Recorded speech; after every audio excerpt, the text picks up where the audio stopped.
안녕하세요. 김유라입니다. 오늘은 Six Habit이라는 책을 가져왔습니다. 이 책은 굉장히 유명한 자기계발 동기부여 작가가 쓴 책인데요. 백만장자 메신저 골든 티켓의 저자인 브랜든 버처드의 신간입니다. 다 버리고 이것만 남겨라. 내 삶에 남겨야 할 6가지 인생 습관. 그동안 정말 많은 사람들을 분석을 해서 성공을 하려면 이것만 가져가면 된다라고 정리를 해놓은 책이에요. 160만 명, 20년 연구에서 얻은 빅데이터라고 합니다. 아마존 선정 베스트 비즈니스북, 뉴욕타임스 베스트셀러, 유튜브 강연에 이분이 한 강의 조회수가 1억 뷰가 넘었대요. 여러분 1억 뷰 하면은 우리 옛날에 그 싸이의 강남스타일이 생각납니다. 그 정도로 이분의 습관, 성공, 자기계발 이런 분야가 굉장히 인기라는 거죠. 내 삶을 기적으로 바꿀 새로운 성공 공식이라고 합니다. 책 두께가 상당히 두꺼워요. 내용도 방대합니다. 사실 읽다가 이걸 내가 언제 다 읽을까 했는데 너무 재미가 있어서 쭉쭉 읽게 되었어요. 오프라 매거진, 석세스지 이런 잡지에서 이분을 자기계발 및 성취 분야에서 가장 영향력 있는 리더로 선정하기도 했습니다. 이분 제가 아마 백만장자 메신저 이거 리뷰했을 거예요.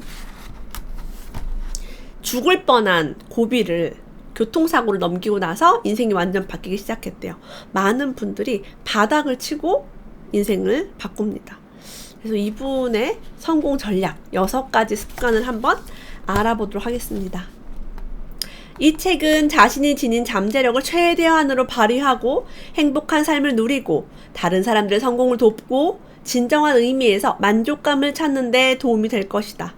최고의 성과를 이끌어내는 습관들을 한번 찾아봅시다. 시속 140km에서 차가 전복되는 심각한 사고를 겪고요.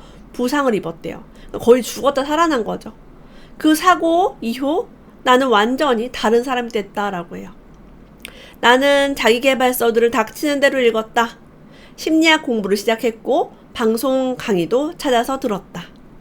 여러분 많은 분들이 성공한 사람들이 심리학 공부를 안 한 사람이 거의 없어요.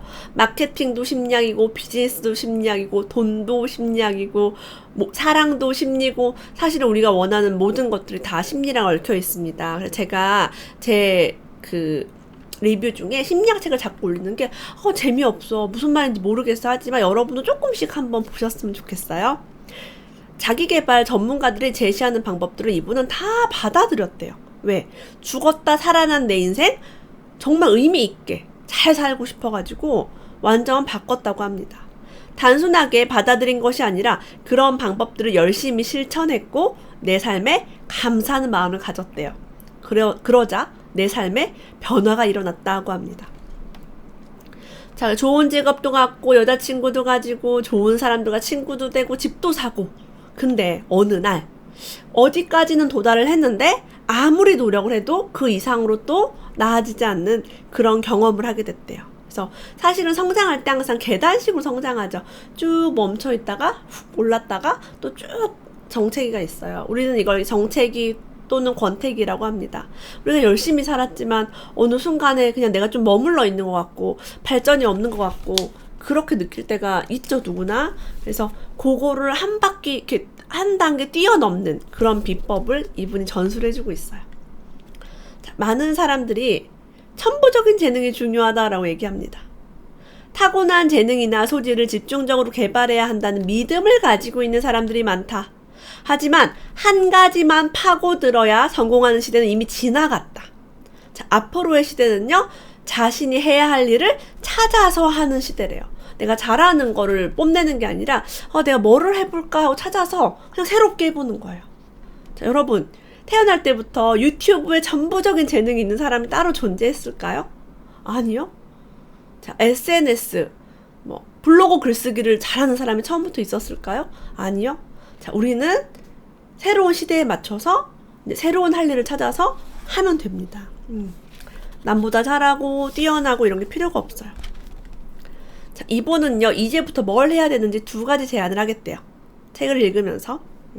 하이 퍼포먼스 연구소, 이분이 운영하는 웹사이트를 방문해서 자신의 성공 가능성에 대한 진단을 해보자. 5분, 7분이면 된다라고 얘기합니다. 어느 영역에서 잘하고 어느 영역에서 부족한지 알게 될 것이다. 진단 점수가 나온 후에는 여러분 각자에게 적합한 강의 과정이나 무료 자료가 제안될 것이다. 자, 여기에서 제가 이분이 심리학을 참 잘 공부했다는 거를 딱 알았어요. 야, 돈을 많이 벌었다는, 이분은 거의 뭐 자기 말로는 거의 세계 최고로 자기가 이쪽 분야에서 많이 번다고 말씀하셨거든요. 자, 돈을 좀 벌었다는 작가나 강연가들을 보면 요걸 참 잘합니다. 책만 파는 게 아니라 책을 베스트셀러로 만들어서 이거를 자신의 웹사이트로 유입을 시킨 다음에 거기에서 평가를 하게 만들죠.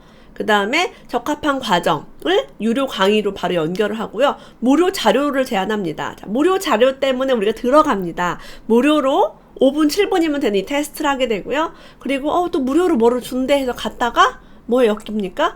강의를 이제 패키지로 들을 수 있는 거죠. 자, 이게 나쁘다 이런 말이 아니라 좋은 거예요. 우리가 이런 걸 배우는 거예요. 그래서 식스 헤빗만 이 책으로 배워가면 그 사람은 중수고, 와, 이 사람이 이렇게 해서 다음 프로그램으로 사람들을 연결하는구나까지 배워가면 고수입니다. 자, 진단 점수가 이렇게 나오고 그걸 받기 위해서 뭐 이메일 주소도 입력하고 하겠죠. 그 다음에 진단을 받은 후에 다시 이 책으로 돌아와서 뛰어난 성과를 이루는 6가지 방법을 배워가라 라고 얘기합니다. 자, 우리가요, 여러 가지 습관 중에 첫 번째로 이분이 해야 될 것이 명확하게 원하는 것을 그려라 라는 부분이었어요. 자, 근데 우리가 명확하게 원하는 것을 계속 그려야 되는데 까먹고 현실에 이제 매달리게 되죠. 아이를 돌보거나 밥을 하거나 직장 생활을 하느라 다 내가 뭘 원하는지 잊어버리게 됩니다. 그래서 어떤 분 상담을 했는데요. 그분이 떠올린 3개의 단어를 휴대전화에 메모를 하고요. 그거를 알람에 맞춰가지고 하루에 3번이 알람 울리면서 그 메모를 볼 수 있도록 이렇게 만들었대요. 그럼 최소한 하루에 3번은 생각이 날 거 아니에요. 예를 들면은 나는 뭐 어떤 사람이 되겠다. 뭐 나는 뭐를 원한다. 이런 거 할 수 있겠죠. 이분은요. 활동적인, 즐거운, 감사하는 이란 단어를 집어넣었대요. 그래서 저는 이런 걸 비전보드 혹은 내 핸드폰 배경화면 이런 걸 통해서도 자주 볼 수 있게 만들 수 있다고 생각을 합니다. 성공한 사람들은요. 이런 목표를 가지고 있대요. 어떻게 해야 최고의 가치를 창출함으로써 이 세상에 기여하는 사람이 될 수 있을까? 자, 이건 뛰어난 성과를 내는 사람들이 가지는 목표라고 합니다. 반대로 세상에 대한 기여에는 전혀 관심이 없고 자신의 성공에만 몰입하는 사람들은 뛰어난 성과를 내지 못한다라고 얘기해요. 자, 뛰어난 성과라고 했지 뭐 아예 성과를 내지 못한다는 뜻이 아닙니다. 그들은 자신이 고객들이 원하는 바에는 관심이 없고 자신의 욕구에만 관심을 둔다. 자, 그래서 저는 이 부분이 뭐 부정적이진 않아요. 처음에 누구나 내 욕구에 관심을 기울입니다. 내가 배고프고 내가 아프고 내가 추운데 어떻게 남을 생각하겠어요. 그죠? 그래서 배부르고 등이 따셔야지 그 다음에 좀 주변을 좀 돌아보고 가족도 보고 친척도 보고 하는 거죠. 그래서 괜찮아요, 여러분. 여러분이 나는 내 욕구밖에 안 채워라고 이렇게 속상해하지 마시고 뭐 처음엔 다 내 욕구를 채웁니다. 제가 좋아하는 속담이 있어요. 곳간에서 인심 난다. 그래서 여러분 곳간을 잘 채우셔서 인심이 나게끔 했으면 좋겠습니다. 최보자가 심리 안에 굶어 죽는 사람이 없게 하라. 이게 자기 곳간에 재산이 많고 곡식이 많으니까 가능한 거죠. 그래서 여러분 먼저 많이 욕구를 채운 다음에 세상에 기여하는 사람이 되세요. 나를 채우지 않고요. 기여하려고 착한 사람 되려고 하면 힘들고 고통스러워요. 가난한데 남을 자꾸 퍼주게 되고 빚이 잔뜩한데 남한테 퍼주게 되면서 남 보긴 좋지만 내가 되게 힘들 수 있어요.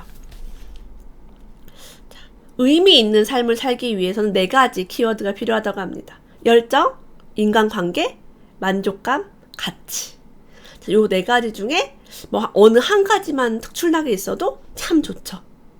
저는 요즘요, 요리를 하고 아비가일과 대화를 하는데 굉장한 만족감을 느끼고요. 다이어트하고 있어요. 옛날에 먹는 것에 만족감을 느꼈다면 지금은 먹지 않는 것에 또 만족감을 느끼고 있습니다. 이게 저의 요즘의 의미예요. 그래서 우리의 삶의 의미가 지난달과 이번 달이 다를 수도 있고 작년과 올해가 다를 수도 있고 너와 내가 다를 수가 있어요. 절대적인 게 없어요. 그래서 여러분도 열정, 내가 어떤 것에 열정을 갖고 있는가, 나의 인간관계는 풍요로운가, 나는 어떤 것에 만족감을 가지고 있는가? 나는 무엇을 가치 있게 생각하는가? 저는 책을 읽는 거 그리고 여러분과 함께 이렇게 소통하는 것에 굉장한 가치를 두고 매일 유튜브를 하고 있죠. 그냥 이게 의미 있는 삶이에요. 이걸 곧 성공한 삶이라고도 보기도 합니다. 건강이 중요하다고 얘기를 했어요. 근데 건강 굉장히 중요한데 어떻게 하면 건강한지에 대해서도 자세히 나와 있습니다. 책이 워낙에 두껍기 때문에 제가 일부만 리뷰를 해보도록 할게요. 스트레스와 긴장감을 낮추고 집중력과 자신감과 창의력과 행복감을 높여주는 다양한 종류의 명상 기법이 있대요. 이분이 긴장을 낮추고 릴렉스하는 걸 굉장히 강조합니다. 2-3달 동안 명상함으로써 얻게 되는 긍정적인 효과가 3년 이상 이어진다는 연구 결과도 있대요. 자, 아까 심리학이 중요하다라고도 얘기했고 마음을 릴렉스하는 게 정말 성공하는 데 중요하다고 했어요. 저는 최근에 왜 명상이 중요한지 알게 되었습니다. 저도 항상 바빴기 때문에 또 집에 아이들이 있기 때문에 조용하게 고요하게 나 혼자 명상할 시간이 없었어요. 근데 항상 그랬죠. 바쁜데 내가 명상할 시간이 어딨어. 일하기도 바쁜데. 근데 발리에서 이제 휴가를 갔다가 거기에서 이제 너무 스트레스를 제가 많이 받아서 할 수 있는 게 없더라고요. 명상 아니면 난 집에 갈 수가 없으니까. 그때 처음으로 명상을 제대로 했는데요. 카카오톡을 통해서 지인의 도움을 받았습니다. 정말 좋아졌어요. 그래서 여러분들께도 명상을 추천드립니다. 하이 퍼포먼스를 내기 위한 당위성. 우리 인간은요, 당위성이 있어야 성공할 수 있다고 해요. 내가 이걸 해야 되는 이유가 있어야 된대요. 무언가 할 때 동기부여라고 할 수 있죠. 이게 2가지. 내적 요소, 외적 요소가 필요하다고 합니다. 내적 요소는요, 나 스스로 정한 목표, 그리고 이건 꼭 해야 돼 라는 강박관념이 어느 정도 필요하대요. 성공하려면. 외적 요소, 바깥에 있는 요소는요, 사회적 의무감, 그리고 구체적인 마감 시한. 그러니까 예를 들면 이런 거죠. 회사에서 너 언제까지 이거 해? 하면 우리가 막 하게 되죠, 그거를. 근데 마감 시간이 없다. 그러면 그냥 빈둥빈둥 되는 거예요. 그리고 남이 보지 않아요. 그러면은 대충 나 혼자 하다가 포기하기도 합니다. 예를 들면 그거죠. 저는 유튜브를 매일 해야지 라고 생각을 하고요. 바로 업로드는 10시 하겠다. 라이브는 밤 11시 하겠다라고 유튜브 맨 위에다가 이렇게 배너를 걸어놨어요. 누구나 볼 수 있도록. 자, 그러면 외적 요소, 사회적인 의무감까지 생기죠. 왜? 여러분들이 10시에 영상이 올라오고 11시에 라이브를 하는구나 라고 기다리죠. 여러분과 저와 약속이 돼버린 거예요. 자, 내적인 내 마음과 여러분과 약속과 동시에 이루어지면서 이게 당위성이 돼요. 당위성이 뭐예요? 당연히 그냥 해야 되는 거. 그래서 저는 당연히 이걸 하도록 하는 어떤 강제적인 시스템을 만든 거죠. 좋든 싫든 아프든 뭐 바쁘든 그냥 하는 거예요. 근데 뭔가 꾸준히 계속해야 사람이 성공을 하고 결과를 낼 수 있잖아요. 처음엔 다 미약하지만 계속 하다 보면 수준이 올라가기도 하고. 그래서 이 책에 나온 얘기는요, 내적인 요소와 외적인 요소가 둘 다 되지 않으면 실패한대요. 외적인 요소만 있어도 안 하고 내적인 요소만 있어도 하다가 그냥 말아버릴 수도 있고. 다이어트도 제가 지금 비밀로 하지 않고 요란하게 하고 있죠. 여러분들이 막 모니터링 하는 거야. 살이 빠졌나? 네. 매일 몸무게를 지금 선한부자 프로젝트 카페에다가 아침마다 찍어서 올리고 있습니다. 네, 더러운 발과 함께. 그래서 남들과 함께 하는 게 되게 중요해요, 요즘은. 혼자서도 잘할 수 있는 그런 담이 있으면 좋은데, 저는 아니거든요, 사실. 지금 인플루언서 우리 1기, 2기, 3기 그리고 필사 또 김유라 TV 필사를 하시는 분들도 계세요. 이런 분들도요, 외적인 요소가 있는 거예요. 남들이 나를 보고 있어. 사람들이 이렇게 하네? 이런 게 살짝 있는 게 나쁜 게 아닙니다. 그래서 여러분도 뭔가 혼자 자꾸 하다가 포기하게 되고 멈추게 된다면 함께하는 그룹을 만들어 보세요. 그리고 막 선포하세요. 나 이거 할 거야. 언제까지 뭐 할 거야. 지금 제 카카오톡에도 다이어트를 몇 월 며칠까지 하겠다고 써놨죠. 막 이렇게 외적인 요소를 만들어내고 있습니다. 올림픽에 출전하는 국가대표 선수는요, 자신의 시합 날짜를 스스로 선택할 수 없대요. 나는 국가대표야 라는 선택을 했지만 날짜는 외적인 요소로 들어오는 거죠. 기업의 경영자들 역시 시장의 요구를 스스로 선택할 수 없대요. 이 시장이 돌아가는 원리를 100% 할 수는 없죠. 자, 이분의 경우도요, 이 책에 대한 마감 시한이 외부로부터 주어지지 않았다면 아마도 영원히 원고를 탈고하지 못했을 것이다 라고 얘기합니다. 그래서 마감 시간까지 완벽하게 한다라고 하면 스트레스를 많이 받아요. 그러니까 여러분들 우리 올림픽 선수 아니고 우리 1등하고 100점 해야 되는 직업 아니니까 마감 시간까지 그지같이 한다라고 하고 내세요. 저는 마감 시간 좀 짧아요. 다 그냥 대충 하고 내버려요. 그 다음에 뭘 하냐면 수정을 합니다. 뭐 원고, 방송 원고, 칼럼, 뭐 책 원고, 기획하는 것들 메일을 막 보내면 상대방의 피드백이 와요. 뭐라고 오냐면 좋아요, 완벽해요 라고 올 때도 있고 이 부분은 사람들에 맞게 이렇게 수정했으면 좋겠어요. 피드백이 와요. 그러면 알았습니다. 수정할게요. 해서 수정을 하세요. 빨리 내고 수정하기. 빨리 하는 거 중요합니다. 칙센트 미하이 교수의 책 몰입 플로우라는 책이죠. 이 책 되게 재밌게 봤는데요. 이 책을 보면요, 뛰어난 성과를 하는 사람들이 몰입을 잘한다라고 합니다. 자, 몰입의 10가지 원칙 중에 한 가지만 제가 말씀드릴게요. 시간이 멈춘 듯한 느낌을 갖는다. 현재에 몰입해 시간의 흐름을 인식하지 않게 된다. 자, 저는 그래서 이 책을 읽고 나서 내가 몰입할 수 있는 것만 선택할 거야 라고 마음을 바꿨어요. 내가 좋아하는 사람 만나서 좋아하는 얘기하면 시간이 어떻게 가는지 모르죠? 자, 사람도 몰입이 되는 사람인지 안 되는 사람인지를 내 감각을 믿고 선택을 합니다. 어떤 사람과 있으면 막 집에 가고 싶어요. 얘기 듣기 재미가 없어요. 책도 마찬가지예요. 막 가독성을 읽고 읽기가 재밌는 책이 있는가 하면 읽다가 내가 이거 왜 읽어야 되지 하는 책이 있어요. 자, 여러분이 몰입을 할 수 있는지 없는지 스스로 선택하고 그것을 지속하세요. 그리고 나보다 더 뛰어난 사람들과 교류하라 라고 얘기합니다. 인간관계가 정말 중요하다는 거죠. 뛰어난 성과를 내는 사람이 되는 가장 빠르면서 효과적인 방법은요, 이 인적 네트워크 가운데 긍정적이고 성공한 사람들과 많은 시간을 보내는 것이라고 합니다. 자, 동조화라는 게 있대요. 최근에 동승현상이라는 이야기 많이 했죠. 다른 리뷰에서도. 사람은 자신이 자주 어울리는 집단의 사람들에 의해 영향을 받고요. 얼마나 오래 잠자고 무엇을 먹고 어디에 돈을 쓰는지 영향을 받는데요. 그래서 그런 그룹에 있는 게 매우 중요하다고 합니다. 하지만 친척, 학교, 사는 곳, 친구, 이웃 이런 것을 갑자기 바꿀 수가 없어요. 내 주변 사람을 갑자기 바꾸기 힘들어요. 전 그래서 성공한 사람의 책을 읽는 것만으로도 그들과 동승 효과를 누렸고요. 그리고 부정적인 말을 하거나 나쁜 말을 하는 사람들을 만나지 않았어요. 어느 정도 기간에. 그런 사람들 만나면 되게 힘듭니다. 우리 집에 악플러가 있는데요 라고 하시는 분들이 있을 수 있어요. 저도 이제 악플러랑 같이 살아봤잖아요. 그래서 악플러가 집에 있기 때문에 더 열심히 책을 읽었고 더 열심히 긍정적인 이야기, 동기부여가 성공한 사람들 이야기 귀를 기울였어요.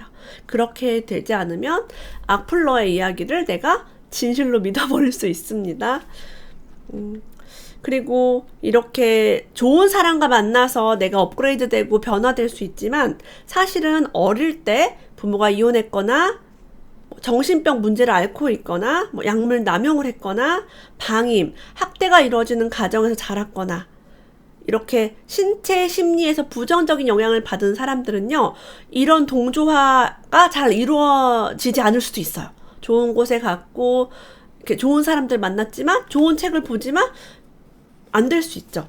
그래서 저는 근데 이런 케이스가요, 조금 더 오래 걸릴 뿐이지 모두 가능하다라고 생각을 합니다. 어떤 분들은 나는 왜 김유라 TV도 보고 책도 다 보는데 마음이 이렇게 힘들고 변화가 없지라고 하시는 분들은 뭔가 어린 시절에 좀 더 마음이 더 힘들게 겪은 것들이 있을 수 있어요. 자, 근데 이렇게 막 많은 문제를 가지고 살았던 분들이 변화가 일어나면요, 어떤 좋은 일이 있냐면 타인을 공감하거나 내가 겪은 아픔이나 고통 있죠? 그걸 치유를 하면서 치유 능력이 생겨요. 진정한 무한계 인간을 거듭납니다. 온실 속의 화초처럼 생긴 사람들은요, 타인 공감 치유 능력이 좀 떨어질 수 있어요. 그래서 세상에 완전히 나쁜 건 없다. 여러분 인간관계가 나쁘면 나쁠수록 좋아졌을 때 드라마틱한 효과를 누리게 됩니다.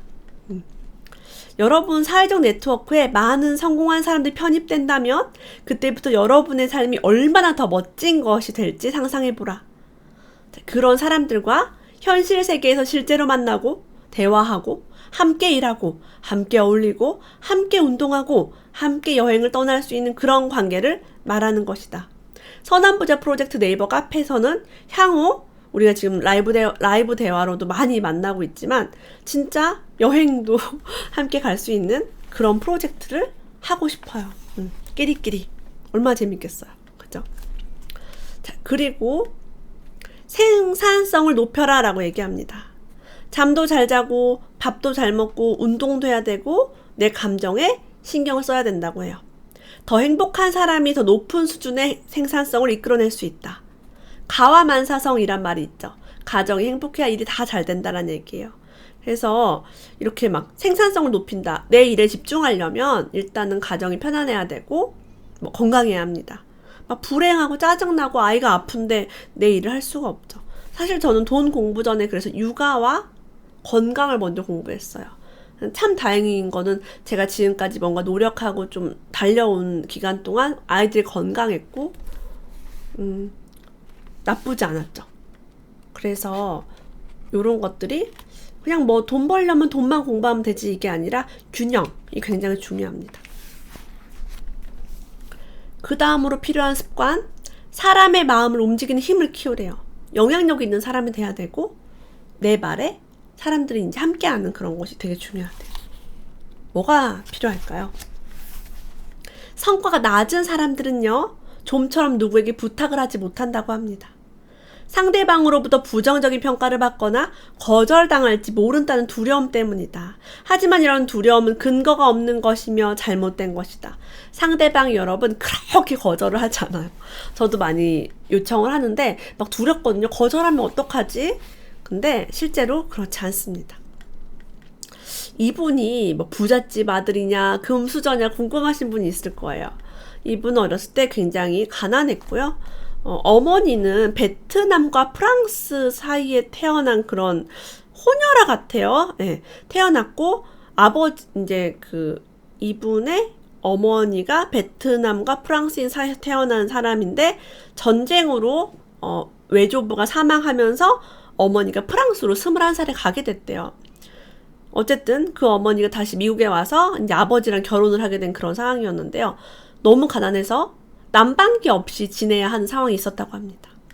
하지만 부모님은 우리 앞에서 걱정하는 모습을 보이지 않았고 곧바로 집안 거실에 캠핑용 텐트를 설치했대요.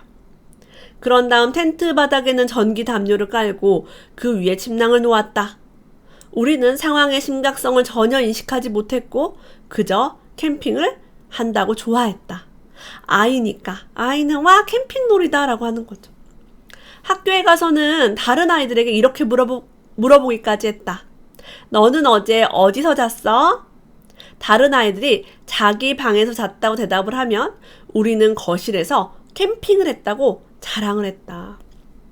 그러니까 부모님이 진짜 훌륭하신 분이에요. 아무리 힘들고 가난해도 즐겁게 살 수 있도록 그냥 그 자체에 감사할 수 있도록 한 거죠. 내 아이를 양육했대요. 그 중에 이제 이분이 한 분이신 거죠. 힘든 일을 많이 겪었지만 그런 중에도 인생을 즐겁게 사는 모습을 보여주면서 우리에게 자신감을 가르쳐 주었다. 그 결과 나는 인생에서 어떤 일을 겪더라도 해결 방법이 있고 더 나은 삶을 살 수 있다는 자신감을 갖게 됐다. 어머니는 언제나 나는 똑똑한 아이고 나를 사랑한다고 말씀해 주시면서 형제 자매는 가장 소중한 존재이기 때문에 서로 잘 보살펴 줘야 한다고 당부하셨다. 이렇게 부모님이 나를 만들었다라고 이야기를 합니다. 우리가 힘든 와중에서도 밝게 즐겁게 사는 게 정말 중요해요. 이분 인생에 역경이 또 있었더라고요. 고등학교 때 자퇴를 진지하게 고려했대요. 근데 그 시점에 선생님이 단 한 번의 대화로 인생을 완전히 바꿔주었다고 합니다. 자퇴를 하지 않고 계속 학업을 지속할 수 있도록. 막 비뚤어져 나가고 이랬었는데 그걸 잡아주셨어요. 그분이 없었다면 지금의 나도 없었을 것이고 이 책도 없었을 것이다. 그 선생님이 이분을 무시하지 않고 이분이 하는 말을 다 들어주고 수용하고 경청해줬대요. 그래서 내 말을 잘 들어주는 한 사람만 있어도, 나를 믿어주는 한 사람만 있어도 우리가 잘 살 수 있죠. 이렇게 또 얘기합니다. 용기를 가져라. 많은 분들이 용기가 없어서 성공하지 못한대요. 여러분이 상상할 수 있는 가장 성공한 미래의 자신, 즉 지금의 여러분보다 10살 더 많고요. 훨씬 유능하고 성공한 그 나의 미래의 자신이 내 앞에 나타난다면 어떤 변화를 추구하고 어떤 일에 도전하라고 조언해 줄 것이라고 생각하십니까? 미래의 김유라가 나한테 왔어요. 저 지금 37인데 47이 왔어요. 그래서 너 지금 뭐를 해야 돼? 라고 얘기를 해줍니다. 여러분 한번 스스로에게 해보세요. 어떤 삶을 살아라. 저는요, 제가 30에 이제 독서를 한참 열심히 하고 재테크를 할 때 20살의 나에게 뭘 얘기해 줄 수 있을까라고 생각을 해봤어요. 자, 이렇게 얘기하더라고요. 책을 읽어라. 그리고 저축하고 투자하라. 시간을 낭비하지 마라. 30살에 제가 20살에 저에게 해주고 싶은 이야기는 딱 4가지였어요. 그게 전부였어요.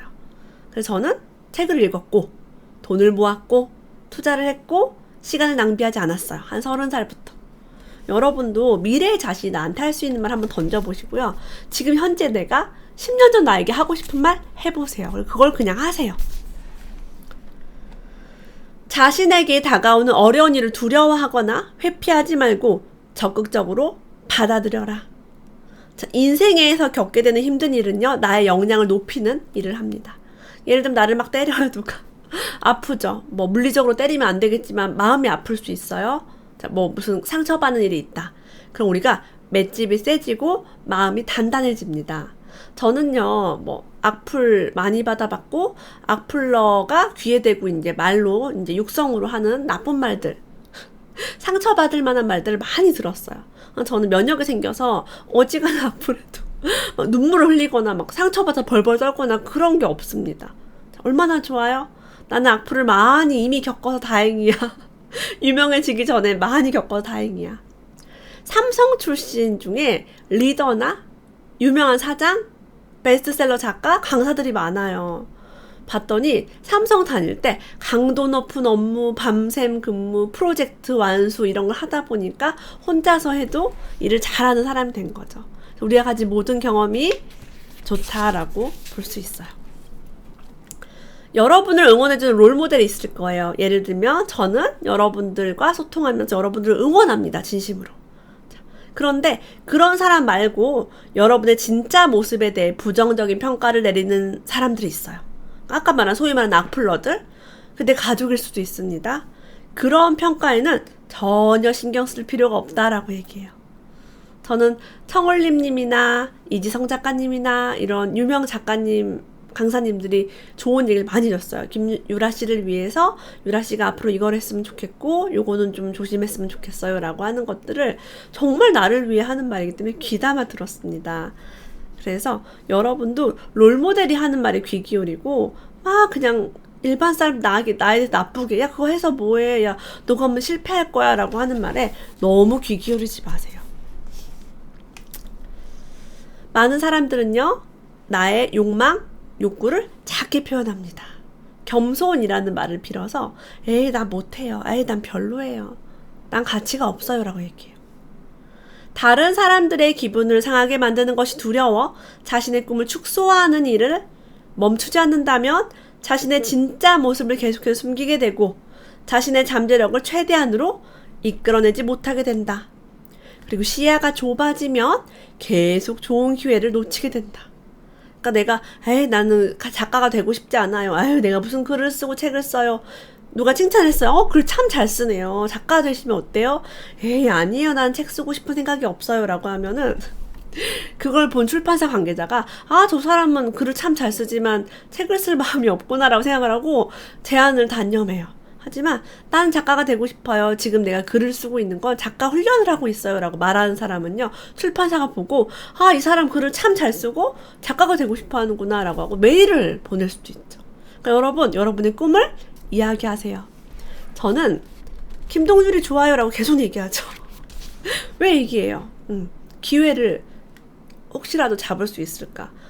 동률 오빠의 사돈의 팔촌이 김유라 TV를 보고 제 팬이 돼가지고 만나게 해줄 수도 있잖아요. 모르는 일이에요, 그런 거는. 그렇습니다. 자, 어떤 사람은요, 잠을 조금 잤기 때문에 성공했다. 너도 잠을 조금만 자라라고 얘기합니다. 나는 결핍이 많아 성공했다. 너도 결핍이 많아야 된다라고 하는 사람이 있어요. 그럼 결핍이 없는 사람은 성공하지 못하나요? 아니에요. 잠을 조금 잤기 때문에 성공한 게 아니라 잠을 조금 잤음에도 불구하고 다른 요소들 때문에 성공할 수 있었던 것이다. 마찬가지로 불만을 가졌기 때문에 성공한 것이 아니라 다른 긍정적인 요인 때문에 불만을 가졌음에도 불구하고 성공할 수 있었던 것이다. 제가 투자 망하고 아이가 셋이고 이런 결핍과 힘듦이 있었지만 그 안에 긍정, 좋은 요인들이 또 있었기 때문에 성공할 수 있었죠. 제가 제 입으로 성공이라고 말하기 좀 그렇지만 아주 10년 전에 저의 보잘것없는 모습에 비하면 지금은 많이 용이 됐습니다. 그래서 성공의 가장 중요한 비법은요, 나 자신을 사랑하고 나의 성과를 칭찬해주고 만족감을 갖는 것이지, 남이 잠을 조금 잔다고 조금 자고 막 나를 힘들게 하고 막 불만을 가지고 이게 아니라고 얘기합니다. 불만족은 오히려 성과를 방해하는 주요 요인이래요. 예를 들면 난 돈을 너무 못 벌어. 돈을 더 벌어야겠어. 난 덜 유명해. 더 유명해져야겠어. 내 책은 너무 안 팔리네. 더 팔아야겠어. 베스트셀러 작가가 돼야겠어. 이런 것들이 성공의 요인이 아니다라고 합니다. 과도한 욕심으로 한순간에 망하는 사람들도 있죠. 자, 이런 사람들은요, 무신경, 무관심 때문이라고 합니다. 예를 들면 이거죠. 성과에 대한 욕심이 커져요. 막 일에 대한 욕심이 커지면서 할 수 있는 일에 관한 현실 감각을 잃어버린다고 해요.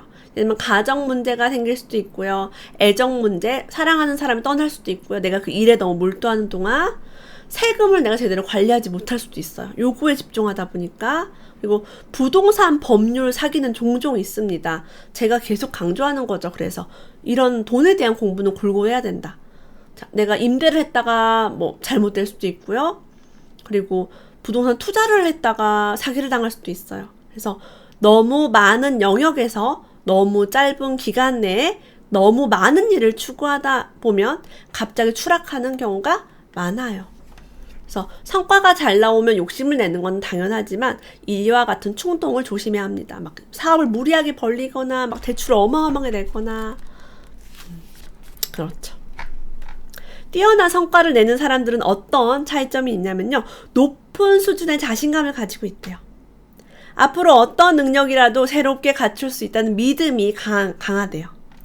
그들은 생소한 분야라 하더라도 필요하다면 얼마든지 높은 수준의 능력을 갖출 수 있다고 믿는 것으로 나타났다. 자, 이게 뭐예요? 내가 한계가 없다는 걸 안다는 거죠. 어떤 능력이라도 새롭게 갖출 수가 있대요. 이게 무한계 인간의 특성이에요. 나는 무한계 인간이니까. 책도 쓸 수 있고 유튜브도 할 수 있고 강의도 할 수 있고 새로운 사업도 할 수 있고 모르면 배우면 되고 내가 모르면 그 직원을 쓰면 되고 이게 이제 무한계 인간이고요. 어떤 능력이라도 나는 못하니까 안 해. 나는 원래 못해라고 하는 사람들은 한계 인간이죠. 자, 이 책을 거의 다 이제 봤어요. 6가지 한번 요약을 해보겠습니다. 첫째, 자신이 원하는 것을 명확하게 그린다. 두 번째, 건강한 상태를 유지한다. 몸과 마음 다. 세 번째, 강력한 이유를 찾는다. 이걸 또 뭐라고 해서 당위성이라고 했죠. 당연히 해야 되는 것. 네 번째, 중요한 일의 생산성을 높인다. 다섯 번째, 사람의 마음을 움직이는 힘을 키운다. 진정한 변화를 위해 용기를 낸다. 이런 것들. 이게 바로 자신이 추구하는 분야에서 뛰어난 성과를 내는 필요한 6가지 습관입니다. 너무 재밌게 읽었고요. 이분의 어떤 마케팅 전략도 엿볼 수 있는 그런 책이었어요. 이 영상을 보고 내가 따라할 수 있는 한 가지 한번 적어서 댓글로 적어주세요. 내가 들어보니까 나는 성공하는 사람들 따라하기 위해서 잠을 적게 잤는데 그럴 필요가 없겠다. 편안하게 잠을 좀 많이 잡아야겠다. 내가 마음이 좀 불안했는데 명상을 한번 해볼게요. 이런 것도 괜찮겠죠. 그러니까 어려운 거 말고 가장 쉬운 거 한 가지만 한번 적어보세요. 그리고 선한부자 프로젝트 카페에서는요. 이 책을 10권 서평 이벤트로 리뷰어를 지금 선정하고 있습니다. 아래 링크로 들어오셔서 6 헤빗 함께 하셨으면 좋겠습니다. 오늘도 끝까지 함께 해주셔서 고맙습니다. 다음에 또 만나요.